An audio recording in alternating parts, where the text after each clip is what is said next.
Hello, আসসালামু আলাইকুম। সুপ্রিয় 18তম পরীক্ষার্থীবৃন্দ, আপনারা জানেন যে সামাজিক বিজ্ঞান অনুষদে বর্তমান 7টা সাবজেক্ট মিলে একটা কোশ্চিন হবে এবং সেই কোশ্চিনে থাকবে 10টা ইউনিট, আর 10টা ইউনিট থেকে থাকবে 10টা প্রশ্ন। 10টা প্রশ্নের মার্কস হচ্ছে 100 মার্কস। আপনাদের যাদের ওই সাজেশনটি লাগবে অ্যান্সার সহ, তারা চাইলে আমাদের এই পিডিএফ ফাইলটি নিতে পারেন। এবং এই হোয়াটসঅ্যাপ নাম্বার এই হোয়াটসঅ্যাপ নাম্বারে যোগাযোগ করলে আপনারা পিডিএফ ফাইলটি নিতে পারবেন খুব স্বল্প মূল্যে। 60টির মতো সৃজনশীল প্রশ্ন দেব এবং আনসার সাথে থাকবে সিলেবাস ভিত্তিক তৈরি করা হয়েছে। তাই অবশ্যই আপনারা এখান থেকে কমন পাবেন। অলরেডি অনেকজনে সিলেবাসটি পিডিএফটি নিয়েছেন। আশা রাখছি ওখান থেকে আপনারা কমন পাবেন, আপনারা পড়েন ভালোভাবে। ইনশাল্লাহ এখান থেকে কমন আসবে, যেহেতু সিলেবাসের বাইরে তো আর প্রশ্ন আসবে না।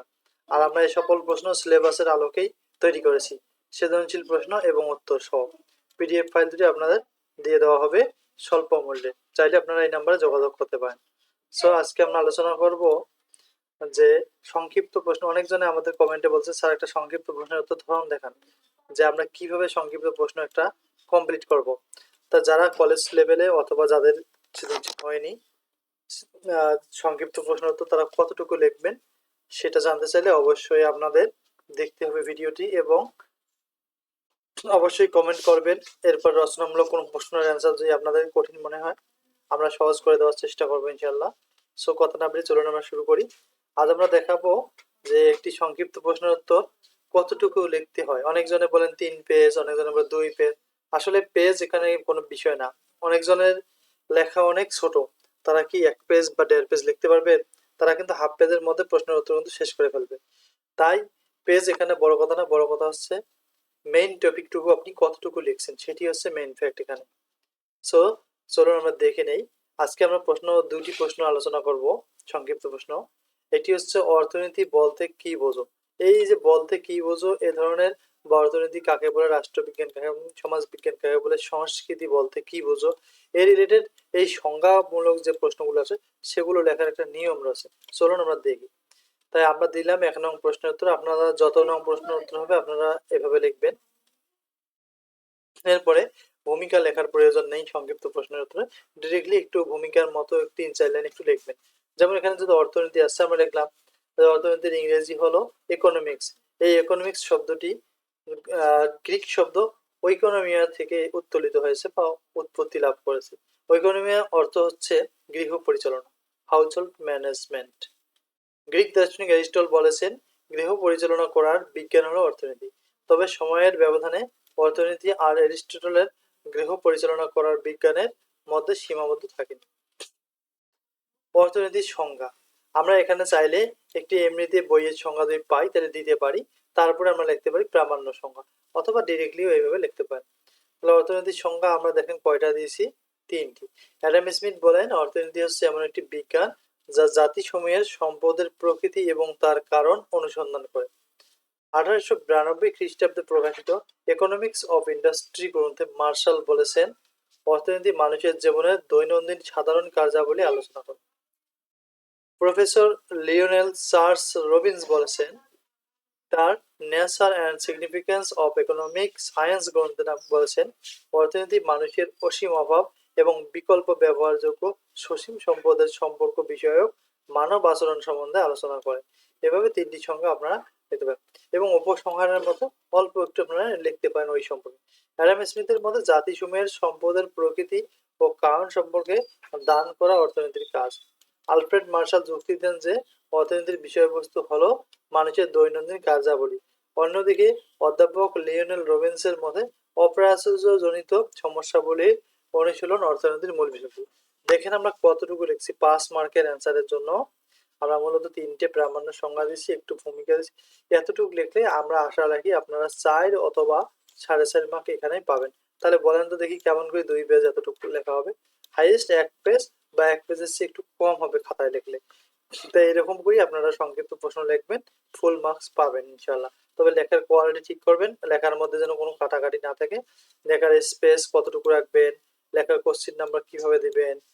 দেখেন আমরা এখান থেকে আমাদের ভূমিকার মতো যেটুকু সেটুকু শেষ হয়েছে, আমরা একটু স্পেস দিয়ে লিখছি অর্থনীতির সংজ্ঞা। একটা সংজ্ঞা লেখার পর একটু স্পেস দিয়ে আরেকটা সংজ্ঞা, আর একটু স্পেস দিয়ে পরের সংজ্ঞা। এভাবে আপনারা সুন্দরভাবে যদি লেখেন, বেশি স্পেস দেওয়া যাবে না, পরিমাণ মতো একটু দিবেন, এবং লেখা যদি ভালো হয় অবশ্যই ভালো মার্কস পাওয়া সম্ভব। তাই সংজ্ঞার ক্ষেত্রে আপনারা চাইলে এভাবে লিখতে পারেন। এখন আমরা যাচ্ছি আরেকটি সংজ্ঞা ছাড়া যে প্রশ্নগুলো থাকে, সেই প্রশ্ন কতটুকু হতে পারে। চলুন আমরা দেখে আসি ওই প্রশ্নটি। সেটি হচ্ছে মুজিবনগর সরকারের গঠন লিখো, অথবা বলতে পারে মুজিবনগর সরকার সম্পর্কে যা জানো লিখো। তাহলে এই রিলেটেড প্রশ্ন যদি আসে, তাহলে অর্থাৎ সংজ্ঞাবাদে যে কোনো প্রশ্ন আসলে কতটুকু লিখবেন, এটিও এক নম্বর প্রশ্নের উত্তর এইভাবে দিবেন। দেওয়ার পর ভূমিকার মতো একটু লিখবেন। যেহেতু এখানে মুজিবনগর সরকার সম্পর্কে, মুজিবনগর সরকার মুক্তিযুদ্ধ পরিচালনার জন্য গঠিত বাংলাদেশের প্রথম সরকার।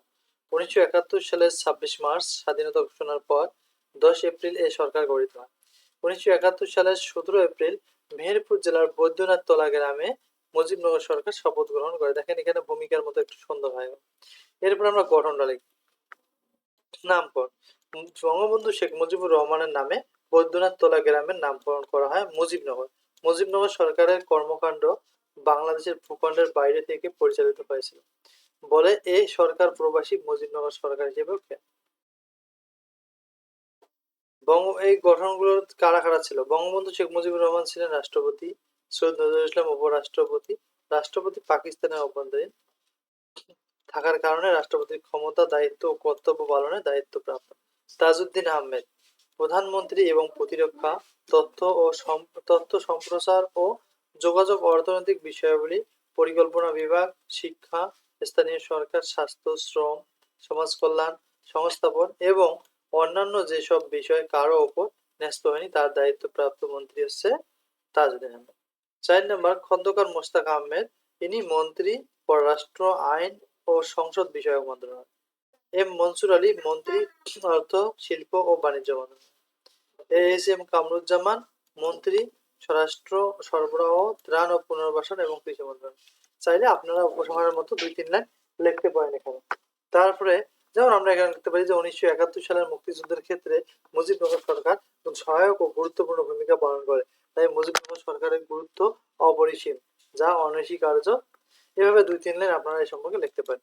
তাহলে দেখে নিই আমরা কতটুকু লিখলাম সংক্ষিপ্ত প্রশ্ন। দেখেন একটু ভূমিকা আর মেইন টপিক। বেশি যে লিখতে হবে আপনার 3-4 পেজ, 2 পেজ, অনেকজনে লিখে সময় নষ্ট করে। আসলে এত সময় দেওয়ার সময় নেই। আপনারা সবসময় চেষ্টা করবেন সংক্ষিপ্ত প্রশ্ন 1 থেকে হাইয়েস্ট 1.5 পেজ, এর বেশি লেখার কোনো প্রয়োজন নেই। তা আশা করি আপনারা বুঝতে পারছেন যে আসলে সংক্ষিপ্ত প্রশ্ন কতটুকু লিখবেন। এরপরে আমরা আসবো রচনামূলক প্রশ্ন কতটুকু লিখবেন এবং কতটুকু বাদ দিবেন।